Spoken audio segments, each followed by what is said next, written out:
Have you ever heard a silence so loud it threatens to shatter your bones? It's not the absence of noise. It's the absence of life. For 10 years, that was the soundtrack to my existence. A silence born in a beautiful house, with a beautiful life, and a man who was supposed to be my everything. This isn't a story about a monster. It's a story about a ghost. And the ghost was me. It's the story of how I disappeared, piece by piece, without a single sound. And how, in the deafening quiet, I finally found the courage to scream my own name back into existence. Our house was a masterpiece of modern architecture. Clean lines, floor-to-ceiling windows, a kitchen that belonged in a magazine. From the outside, we were the couple everyone wanted to be. Successful, attractive, the hosts of the most enviable dinner parties.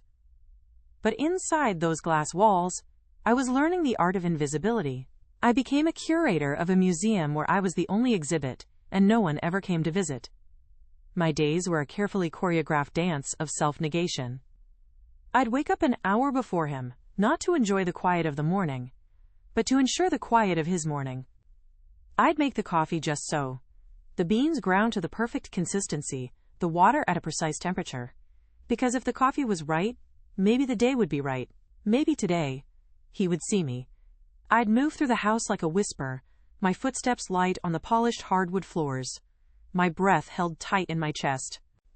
I learned to measure the atmosphere of a room the moment I entered it. I could tell by the set of his jaw, the way he held his phone, whether it was a day for me to speak or a day for me to disappear into the wallpaper. Most days were for disappearing. Our conversations became a series of carefully chosen landmines to avoid. I'd tell him about my day, and his eyes would remain fixed on the television. A non-committal, thrown my way like a bone. I stopped talking about my dreams, the little pottery studio I'd once wanted to open, the trip to coastal Italy I'd bookmarked on my computer for years. Those things were mine, and anything that was solely mine felt indulgent. Selfish. A betrayal of the us we were supposed to be. So I packed them away, one by one, into a dusty box in the attic of my soul, next to my opinions, my laughter, and my favorite songs. The gaslighting wasn't a sudden storm, it was a slow, creeping fog. It started with small things. "I never said that," he'd say with such conviction I'd begin to doubt my own ears. "You're being too sensitive," was the verdict for any emotion I dared to show. "You're remembering it wrong," he'd insist, until my memory felt like a faulty hard drive I couldn't trust. I started to believe it. I started to believe I was the problem, that I was too much, and at the same time, not enough. That my needs were unreasonable burdens. I was the one who was broken, and his indifference was just a natural reaction to my flaws. The loneliest I have ever felt was lying next to him in our king-sized bed, the space between us a cold, uncrossable chasm, listening to the sound of his steady breathing while I silently drowned in the darkness. For 10 years I walked on eggshells, believing I was protecting a fragile piece. I never realized I was just treading on the shattered pieces of myself.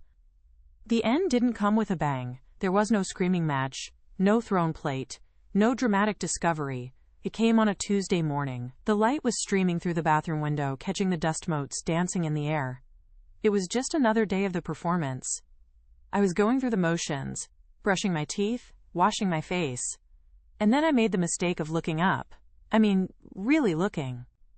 I met my own eyes in the mirror, and for a terrifying second I felt nothing. No recognition. The woman staring back at me was a stranger. Her eyes were hollow, etched with a weariness so profound it seemed to have settled into her very bones. Her shoulders were slumped, not from a long day's work, but from the invisible weight of a decade of unspoken sorrows. The smile lines around her mouth looked forced, like they had been practiced, but never truly felt. In that moment, a single, brutal thought landed in my mind, not as a realization, but as a verdict. A sentence handed down after a long and silent trial. I have lived a silent nightmare for 10 years. It wasn't an angry thought. It was a quiet, factual statement. The sky is blue. The grass is green. My life is a nightmare. And right behind it came a whisper. It started in my gut, a tiny, flickering ember I thought had been extinguished long ago. It traveled up my spine, into my throat, which felt raw from years of swallowing words. And it formed a single word, a word I hadn't allowed myself to think, let alone say. Enough. It wasn't a shout of rage. It was a breath of self-preservation. It was the quietest, most courageous sound I had ever made. And in that moment, standing in my pristine bathroom, in my beautiful house, I knew I had to leave. Not to find happiness, but simply to find out if I still existed. Leaving is not a clean break. It's a violent tearing. The conversation itself was anticlimactic. I told him I was done. He didn't fight, he didn't argue. He just looked at me with a cool, detached curiosity, as if I were a household appliance that had suddenly malfunctioned. His lack of emotion was the final confirmation I needed. I hadn't been a partner, I'd been a feature of the house. The first few weeks were a freefall into a different kind of silence. The silence of my small, half-empty apartment wasn't peaceful, it was deafening. It echoed with the questions I had spent 10 years avoiding. Who was I, if not his wife? What did I like to eat for dinner when I wasn't catering to someone else's palate? What music did I want to listen to? For the first time in a decade, there was no one to perform for. The audience was gone. And I was left alone on an empty stage, with no script, no character to play. I was terrified. The outside world wasn't much kinder. Friends we had shared as a couple picked sides, or worse, offered platitudes. Marriage is hard work, they'd say, their voices tinged with a subtle judgment, as if my leaving was a personal failure, a weakness. But you guys always seemed so perfect. I learned that people love the idea of a perfect marriage more than they love the people in it. The bureaucracy of divorce was a cold, impersonal gauntlet of paperwork and legal fees that reduced a decade of my life to assets and liabilities. The nightmare of the marriage had been replaced by the vast, terrifying void of solitude. I spent the first month living on takeout and binge-watching shows until 3 a.m., anything to fill the silence. One night, I found myself crying on the kitchen floor, surrounded by empty boxes. But I wasn't crying for him. I wasn't crying for the loss of my marriage. I was crying for her. For the woman I had been at 25, full of fire and dreams, and for all the years she had lost, all the moments she had shrunk herself, to keep a peace that was never real. I was mourning myself, and that, I realized, was the beginning of the real work. The journey back to myself didn't happen overnight. It was a slow, deliberate process, built on a foundation of small, seemingly insignificant acts of courage. It started in the grocery store. I stood in the produce aisle for 20 minutes, paralyzed by the simple question, what do you want for dinner? It was a muscle I hadn't used in years. I ended up buying a bright red bell pepper, fresh basil, and a block of good Parmesan. That night, I cooked a simple pasta dish, just for me. I didn't rush. I chopped the garlic slowly, inhaling its sharp scent. I put on a record by a singer I loved in college, one he had always called depressing. I sat at my small kitchen table, and I savored every single bite. It was more than a meal. It was a reclamation. It was the first time in 10 years I had nourished myself, body and soul. A few weeks later, while unpacking the last of my boxes, I found it. My old set of watercolors. They were caked and dry. My hands trembled as I opened them. The woman who painted was a stranger to me now. The first thing I tried to paint was a disaster. A muddy, unrecognizable blob. I almost threw the whole set away. But then I remembered that whisper. Enough. I wasn't painting for a gallery or for anyone's approval. I was painting for me. So I tried again. And again. I painted clumsy landscapes and lopsided flowers. It wasn't about the result. It was about the act of creating something that was wholly mine. It was about dipping a brush in color and reminding myself that my world didn't have to be gray. The biggest leap was the road trip. The idea of driving for hours, staying in a motel, and eating in diners all by myself was my biggest fear. To be that visibly alone felt like an admission of failure. But I packed a bag, made a playlist of all my depressing songs, and I drove. I drove towards the ocean. The first night in the cheap motel was hard. The silence was back, and it was loud. But the next morning, I woke up early and walked down to the beach. I stood at the edge of the continent, the wind whipping my hair, and I watched the sun rise over the water. And in that vast, beautiful emptiness, I didn't feel lonely. I felt free. I felt like I was finally meeting myself, and I was starting to like her. Therapy was my anchor in this storm. In a quiet, safe room, I began to unpack the tangled knots of guilt and low self-worth. I learned the names for what I had experienced: weaponized indifference, gaslighting. I learned that I wasn't broken, I was wounded. And wounds could heal. My therapist gave me a gift I hadn't realized I needed: validation. She helped me see that my voice, no matter how quiet, deserved to be heard, especially by me. Slowly, I began to build a new life, not on the rubble of the old one, but on fresh ground. I reconnected with old friends who had known me before him, the ones who remembered the girl who laughed from her belly and spoke her mind. I made new friends, drawn not by social obligation, but by genuine connection. A shared love for old books, a similar sense of humor. This was my chosen family. They saw me, the real me, and they liked her. They celebrated her. There was no single moment of arrival, no finish line to cross. The climax of my story wasn't finding a new man or falling in love again. The climax was a quiet afternoon, months into my new life. I was sitting on my little balcony, a half-finished painting on an easel beside me, a cup of coffee in my hands, made exactly how I like it. A song I loved was playing from my small speaker, and I felt a sense of peace so profound it was almost startling. I wasn't waiting for a text. I wasn't anxious about someone else's mood. I was just there, happy in my own company. The woman who sat on that balcony was unrecognizable from the ghost who haunted that beautiful glass house. The ashes of my marriage weren't my end. They were the fertile ground from which I was reborn. The scars I carry are not signs of weakness or damage. They are the roadmap of my journey home. They trace the path from the crushing weight of us to the soaring power of me. Today I put myself first. Not selfishly, but necessarily. I know my worth is not determined by my relationship status or by anyone else's approval. I am not afraid of my own company. I cherish it. I am not a victim who survived a silent nightmare. I am the phoenix who walked out of the fire, stronger, wiser, and finally, completely at home in my own skin. The most important enough you can ever say is not to another person, but to that quiet, insidious voice inside that tells you to settle for less than you deserve. This journey broke me. But it also broke me open, and piece by painful piece, I rebuilt myself into someone more authentic, more resilient, and finally, unshakably whole. Before the silence, there was music.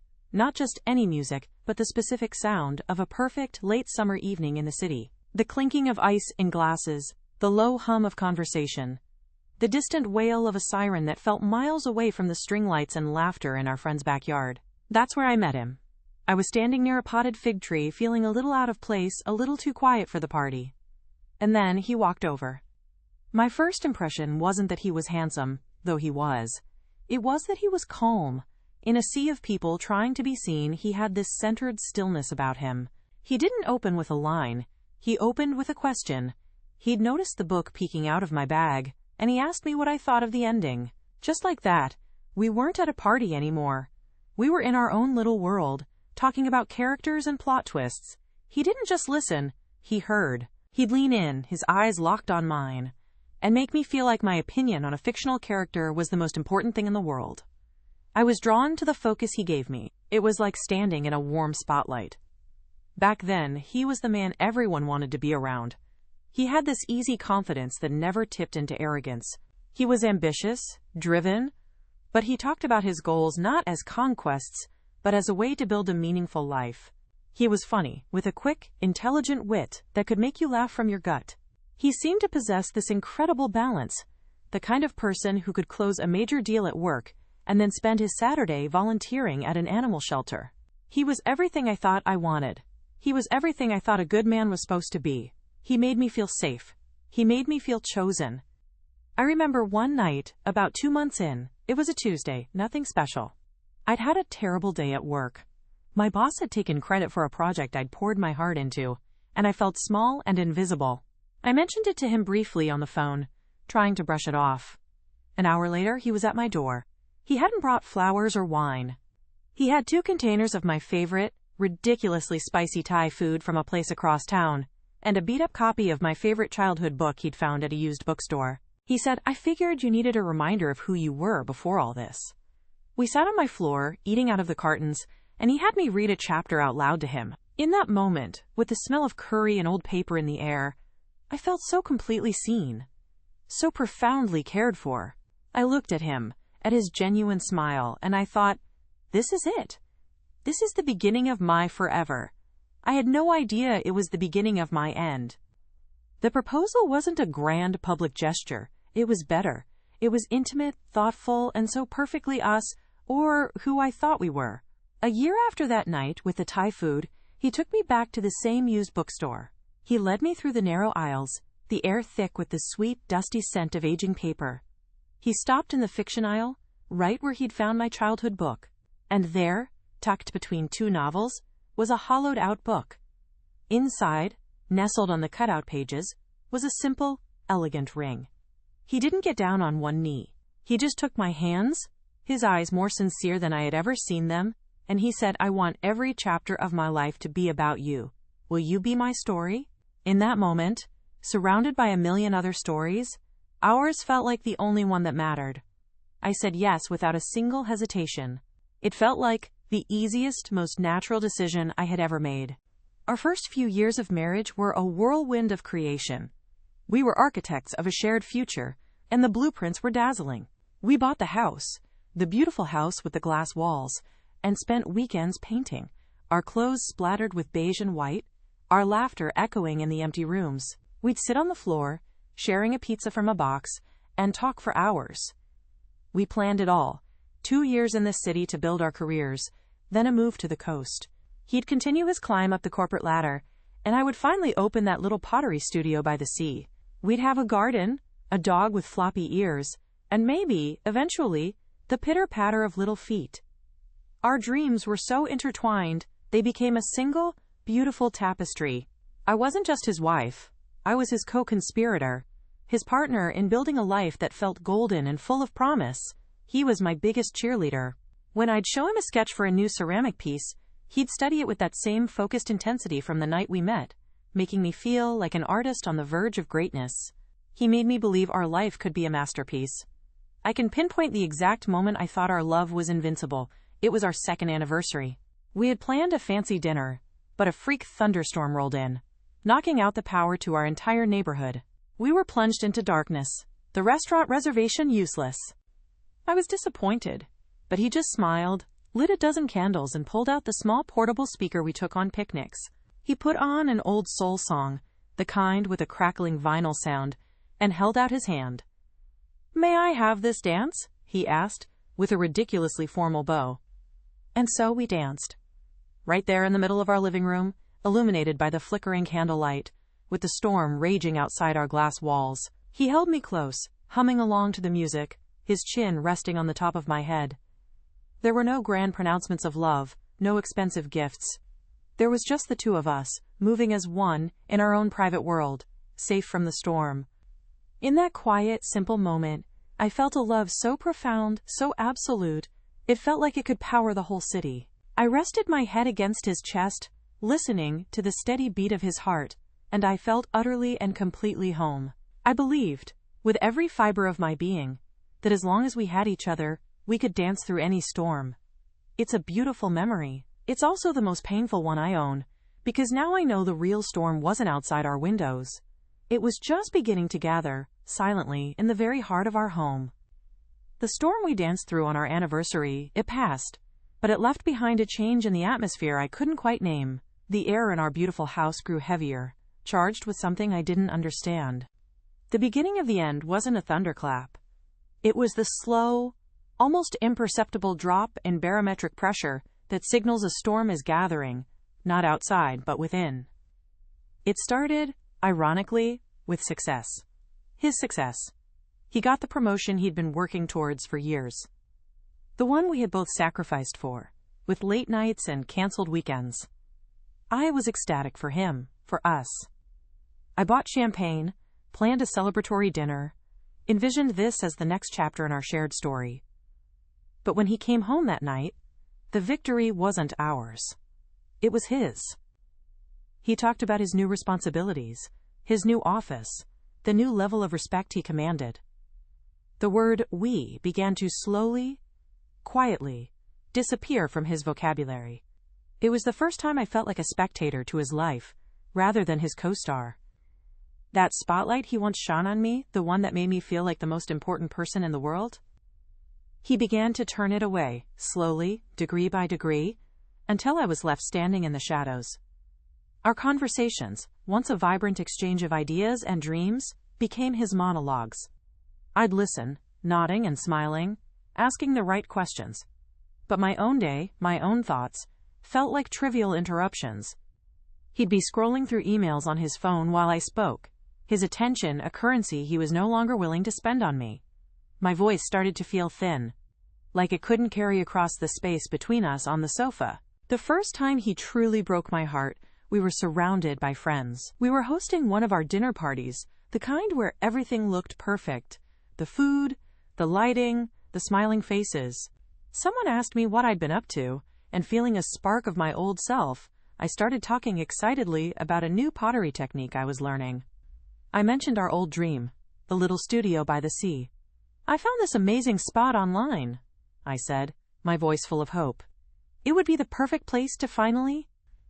And then he laughed. It wasn't a warm, shared laugh. It was a short, sharp, dismissive sound. "Oh, she's still talking about her little hobby," he said to the table, not to me. "It's cute, isn't it? Keeps her busy." He winked at our friend Mark, as if they were sharing an inside joke at my expense. The air went out of my lungs. The table fell silent for a half-second too long. In that moment, in front of everyone we knew, he had reduced my biggest dream, our dream, to a cute little hobby. He had painted me as a silly, unserious woman with a quaint pastime, while he was the important one, the one with a real career. I felt my face flush with a heat that was part embarrassment, part rage, but mostly a profound and bottomless shame. I wanted to disappear into the floorboards. Later that night, when I tried to tell him how much he'd hurt me, my voice trembling, he just sighed, annoyed. "God, you are so sensitive," he said, rolling over to go to sleep. It was a joke. Can't you take a joke? And I started to believe him. Maybe I was too sensitive. Maybe I was overreacting. That's how the fog rolled in. His words became the weather, and I was constantly trying to navigate the sudden, unpredictable shifts. One day, a comment would be a sign of his affection. The next, the exact same comment would be a joke at my expense. I was living in a state of constant low-grade anxiety, trying to read the signs, to anticipate his moods, to be the person he wanted me to be in that specific moment. The gaslighting was more insidious. It was the slow poisoning of my own mind. It was the argument about the keys. He couldn't find his car keys one morning and was instantly furious, accusing me of moving them. "I always put them on the hook by the door," he insisted, his voice sharp with accusation. "You must have cleaned up and put them somewhere." I knew I hadn't touched them, but I spent 20 frantic minutes turning the house upside down, my heart pounding with the fear of his escalating anger. I was apologizing. "I'm so sorry, I don't know what I could have done with them." My mind racing, questioning itself. Did I move them? Maybe I picked them up without thinking? He finally found them. They were in the pocket of the jacket he'd worn the day before, the one he insisted he hadn't worn. There was no apology, no, "Oh, my mistake." He just looked at me, standing there breathless and on the verge of tears, and said, "See? This is what I mean. You get so worked up over nothing. You need to learn how to relax." He made the entire event my fault. My emotional reaction was the problem, not his false accusation. He was chipping away at my trust in my own memory, my own sanity, you're remembering it wrong at a time. There was no other woman. I used to wish there was. A secret affair would have been an explanation I could understand. A betrayal with a name and a face. But his betrayal was quieter, and in many ways, crueler. He wasn't giving his heart to someone else. He was simply taking it away from me. He was betraying the man he had promised to be. The man who saw me, who read my favorite book to me on the floor of my apartment. He was betraying the story he had promised we would write together. He was slowly, methodically, and silently erasing me from the pages. The loneliest I have ever felt was not when I was alone, but when I was sitting right next to him, watching him laugh at something on his phone, and realizing with a cold, sinking certainty that his happiness had absolutely nothing to do with me anymore. He hadn't left me, but he was gone, and I was left to haunt the empty rooms of our marriage, all by myself. The mirror moment wasn't a starting gun. It was just the first conscious breath after 10 years of holding it. I walked out of that bathroom, the word enough echoing in the new, hollow space inside me. And I knew the performance was over. But I needed one final confirmation. I needed to know if I was truly invisible, or if I had just imagined it all. Later that week, a thunderstorm rolled in, much like the one on our second anniversary. The memory of us dancing by candlelight had been a tiny, protected flame I kept alive in the coldest parts of my heart. It was my proof that we were real, that C had been real. As the rain lashed against the glass walls, I walked into the living room where he was watching TV, the screen flickering across his impassive face. I stood there for a moment, waiting to be noticed. I wasn't. "Do you remember?" I started, my voice sounding strange and thin in the quiet room. "Our second anniversary? There was a storm just like this, and the power went out." He didn't look away from the screen. "We danced," I said, a little louder, a desperate plea in my voice. "Right here. You put on that old soul song, we danced by candlelight." He finally turned his head, his expression not one of fondness or recognition, but of mild confusion, as if I'd asked him to recall a complex algebraic formula. He thought for a second. "No," he said, flatly, "I don't think so. You must be thinking of a movie." Then he turned back to the television. And that was it. That was the gunshot. He hadn't just forgotten. He had erased it. He had taken my most cherished memory of our love and handed it back to me as a piece of fiction. In that moment, I understood. I wasn't a ghost because he couldn't see me. I was a ghost because, to him, I had never really been there at all. The beautiful memory wasn't ours. It was only mine. The conversation happened 2 days later. I didn't plan a speech. I didn't rehearse my lines. The years of swallowing words had left me with no appetite for drama. He was in his home office, paying bills online. I stood in the doorway. "I can't do this anymore," I said. The words came out quiet, but they felt like the heaviest things I had ever lifted. He didn't look up from his laptop. "Can't do what? If you're talking about the caterer for the fundraiser, I already handled it." "No," I said. My voice didn't waver. Us. I want a divorce." That got his attention. He finally looked up, his fingers still hovering over the keyboard. There was no shock, no anger, no sadness, just a flicker of inconvenience. He took off his glasses and rubbed the bridge of his nose, the way he did when a business deal hit a minor snag. "A divorce," he repeated, as if tasting an unfamiliar word. "Okay, what does that look like, timeline-wise? I have that merger closing at the end of the quarter, so my schedule is pretty tight." His reaction was the coldest, cruelest, and most liberating thing he could have ever given me. He wasn't fighting for me. He wasn't even fighting with me. He was scheduling me. I was an item on his to-do list to be managed efficiently. In that moment, he confirmed everything I had feared for years. I was not the love of his life. I was a line item in the budget of his life. The weeks that followed were a strange ballet of logistics and grief. We divided our life with the sterile precision of two business partners dissolving a company. I packed my boxes while he was at work, the sound of tape pulling from the roll the only sound in our cavernous house. Every object I touched was a ghost of a promise. The vase we bought in that little shop on our honeymoon. The cookbook he gave me for our first Christmas, its pages now stained with recipes I made only for him. I wasn't just packing up a house. I was packing up the entire museum of a life that never truly was. Our friends, the couple's friends, were a minefield of awkward sympathies. They'd call, their voices hushed, and say things like, "We're so sorry to hear this. You two always seemed so perfect." Each perfect was a tiny cut, a reminder of the performance I had given, and a judgment on my failure to maintain the facade. Some tried to offer advice. "All marriages go through rough patches," they'd say, not understanding that this wasn't a patch. It was a drought that had turned my entire soul to dust. I learned quickly that most people don't want the truth. They want the story they're comfortable with.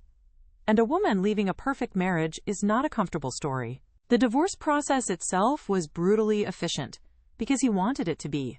There were no fights over assets. He was generous with the money, Not out of kindness, but because it was faster. He wanted the problem of me solved. The hardest day was the mediation. We sat at a long, polished table in a sterile conference room, our two lawyers between us like buffers.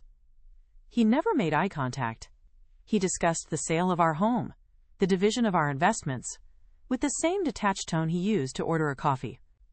At one point, my lawyer mentioned the pottery wheel I had in the basement. His lawyer turned to him. "Is this something you want to contest?" he asked. He looked up, genuinely perplexed. "The what?" he asked. He had forgotten it even existed. That small, dusty symbol of my abandoned dream was so insignificant to him it didn't even register. I sat there, my hands clenched in my lap, and felt a wave of nausea. This man, who knew the password to my email but not the contents of my heart, was a stranger. We had shared a bed for 10 years, and he didn't know me at all. The final signing took place months later. It was a gray, drizzly Tuesday. I walked into the lawyer's office alone. He had already signed his copies. It was just me, my lawyer, and a thick stack of papers that represented the legal death of my marriage. My lawyer slid the final page in front of me, pointing to the line at the bottom. "Right here," she said gently. I picked up the pen. My hand was trembling. I looked down at my name, waiting to be signed next to his. And in that moment, I wasn't thinking about the future. I was thinking about the girl at the party with the book in her bag. The girl who fell in love with a man who made her feel seen. I grieved for her. I grieved for the love story she thought she was writing. A single tear escaped and fell onto the page, smudging the ink of his signature. But then, I thought of the woman in the mirror, the one with the hollow eyes who had finally whispered, "Enough." This signature wasn't just an ending. It was a promise to her. It was the first official act of my new life.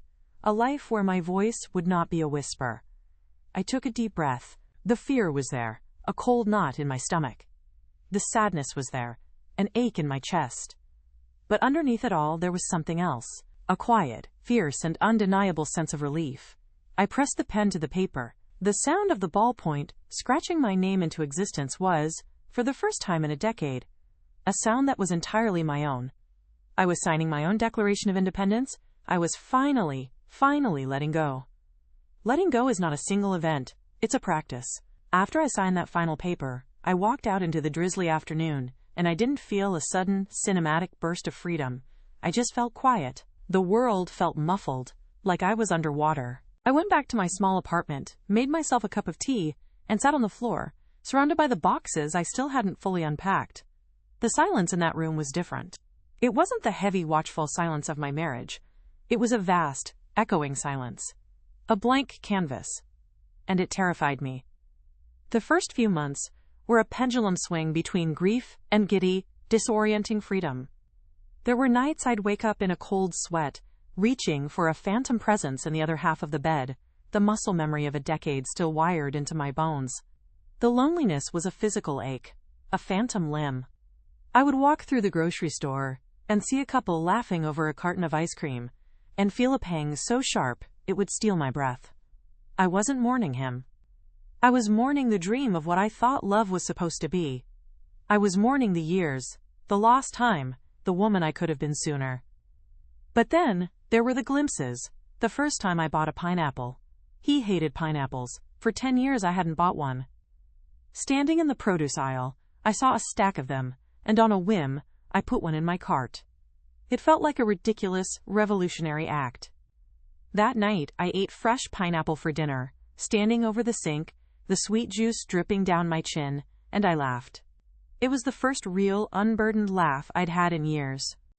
I started collecting these moments like precious stones, painting a wall in my living room a deep, moody teal he would have called depressing, leaving my shoes in the middle of the floor, singing loudly and off-key while I did the dishes.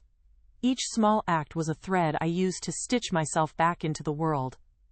Therapy was my non-negotiable. It was the place I could be messy and uncertain, where I could rage and weep without judgment. I learned that healing isn't linear. Some weeks I felt like I was soaring. Others, I felt like I was back on that kitchen floor, surrounded by the wreckage.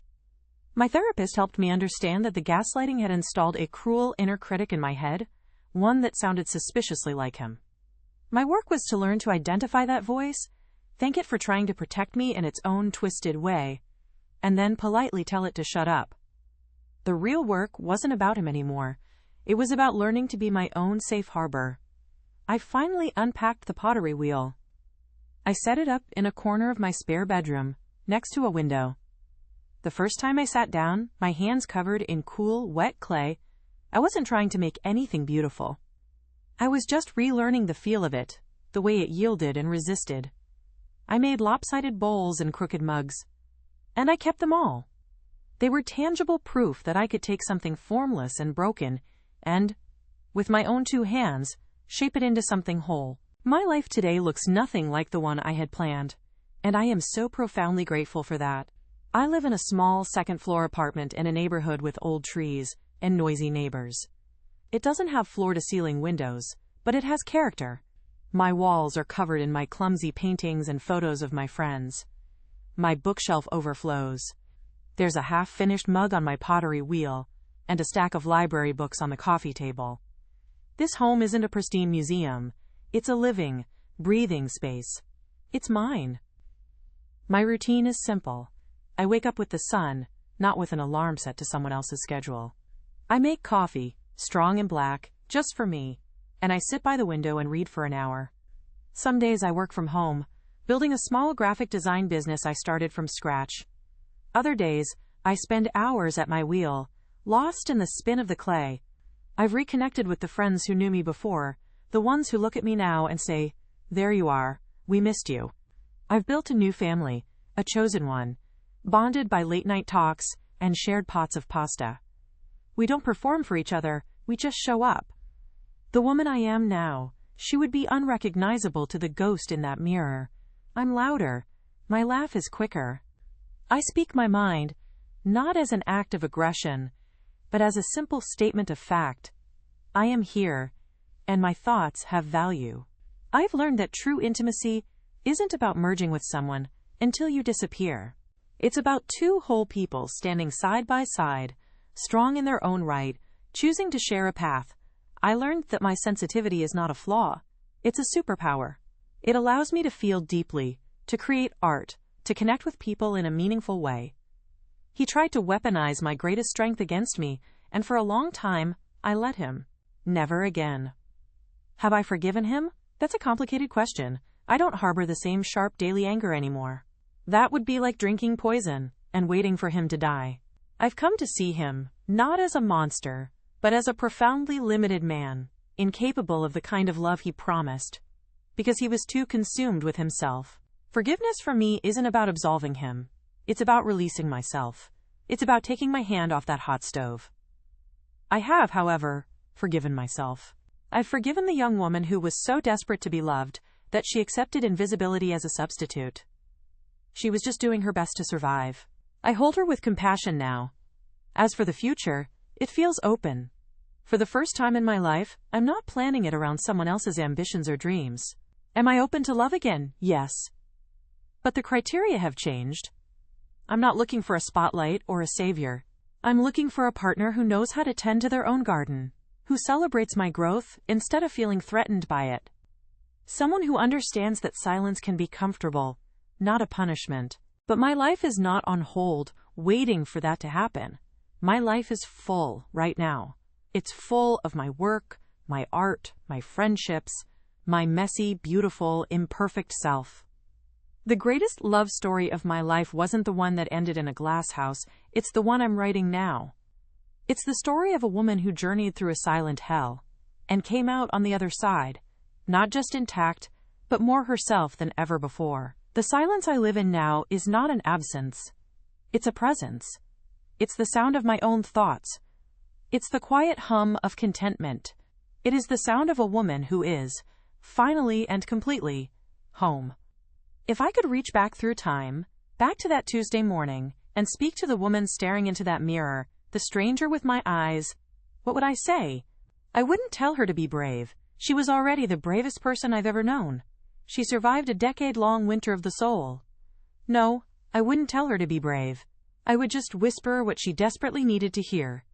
I'd tell her, that quiet, gnawing emptiness in your gut, it isn't a flaw in your character, it's a compass. It has been pointing north for years, and north is out the door. You are not too sensitive. You are a symphony in a world that only wants to hear a single, monotonous note. Your sensitivity is not a liability. It's the very source of your power. It's what will allow you to paint, and to feel, and to connect, and to eventually heal. Do not let anyone, ever again, convince you to turn down your own music. I'd tell her, the peace you are fighting so desperately to keep is a ghost. It isn't real. Real peace doesn't require you to hold your breath. Real peace doesn't ask you to become smaller. And love, real love, is not a spotlight that one person holds, deciding when to shine it on you. Real love is two people holding their own lights, standing side by side, making the whole path brighter. You are not broken. You are a garden that has been starved of sun and water. All you need to do is walk away from the shade. And to you, to anyone listening to this, who recognizes the chill of that silence, to anyone who walks on eggshells, who swallows their words like stones, who feels like a ghost in their own life, please, hear me. Your story may not be my story, but I know that feeling. I know the profound loneliness of being next to someone and feeling a million miles away. Your first step out is not a dramatic exit. It doesn't have to be a suitcase packed in the middle of the night. The first step is quieter. It's the moment you allow yourself to ask a single, forbidden question. What if it's not me? What if I'm not the problem to be fixed, but a person to be cherished? That single question is a seed. Protect it. Water it in the dark. It will grow into a strength you cannot yet imagine. Your worth is not a negotiation. It is a fundamental truth. It exists with or without a witness. Your dreams are not cute little hobbies. They are the blueprints of your soul. Start small. Buy the pineapple. Play the depressing song. Take up space. Remind yourself, in 1,000 tiny ways every day, that you are here. That you matter. The journey home is not easy. It will ask everything of you. But I promise you this. The work of rebuilding yourself, piece by painful piece, is the most sacred work you will ever do. And the life you build will not be fragile. It will be forged in fire, and it will be yours. The goal is not to find someone else to make you whole. The goal is to remember that you were never broken. You were just buried. The greatest love story of your life is the one you are about to write. It is the journey from the ashes of us to the soaring power of me.